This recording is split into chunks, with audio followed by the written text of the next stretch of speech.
অখিলেশের সন্তান নয় সেনাপতি। আড়াল থেকে সব কথা শুনে চক্রান্ত ধরে ফেললো কম্পাস।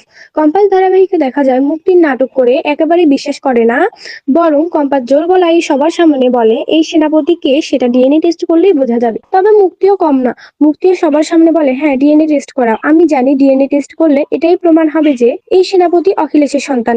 পারিবারিক কোনো কথা বাইরে না যাক তার জন্য ঋতুজা সাময়িকভাবে হলেও ওই মুক্তি এবং মুক্তির ছেলেকে ওই বাড়িতেই থাকতে বলে। তবে কম্পাস থেমে থাকে না, কম্পাস সব সত্যি জানার জন্য মরিয়া হয়ে ওঠে। কিন্তু ওদিকে ডিকে আবার কম্পাসকে জব্দ করার জন্য ফর্মুলা নেওয়ার জন্য রশ্মিকাকে কিডন্যাপ করে ফেলে। রশ্মিকাকে কোথাও খুঁজে পায় না বাড়ির কেউ, কলেজে গেছে কিন্তু কোনোভাবেই ফোন ধরছে না। কম্পাস বুঝতে পারে তাকেই কিছু করতে হবে, তাই কম্পাস মেঘমালা, পৃথা এদের সবাইকে বলে যে রশ্মিকাকে কলেজে গিয়েছিল, নিশ্চয়ই ওখানকার সিসি ক্যামেরা ফুটেজ গুলো দেখলে সবটা বোঝা যাবে। আমি কলেজে বের হচ্ছি এই বলে কম্পাস নিজের ব্যাগটা নিয়ে আসতে চায়।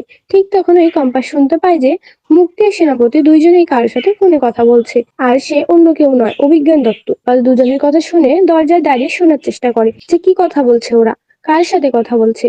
এদিকে এ বাড়িতে রাখা কি ঠিক হলো? এই সেনাপতির পরিচয় তো আমাকে বের করতেই হবে, কিন্তু রশ্মিকাকেও তো খুঁজে বের করতে হবে।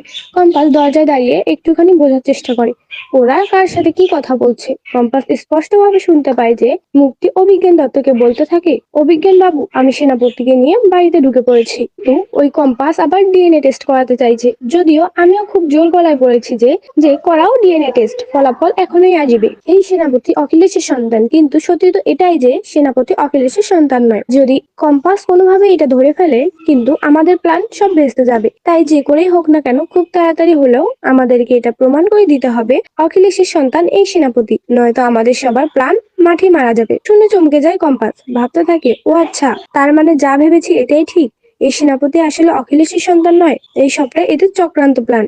ঠিক আছে, তোমাদেরকে তো মজা দেখাবই, তবে তার আগে রশ্মিকাকে উদ্ধার করি। তো বন্ধুরা তোমরা এটাই চাও তো কম্পাস যেন আড়াল থেকে সব সত্যি শুনে ফেলে? কমেন্টে জানাতে ভুলো না। ধন্যবাদ।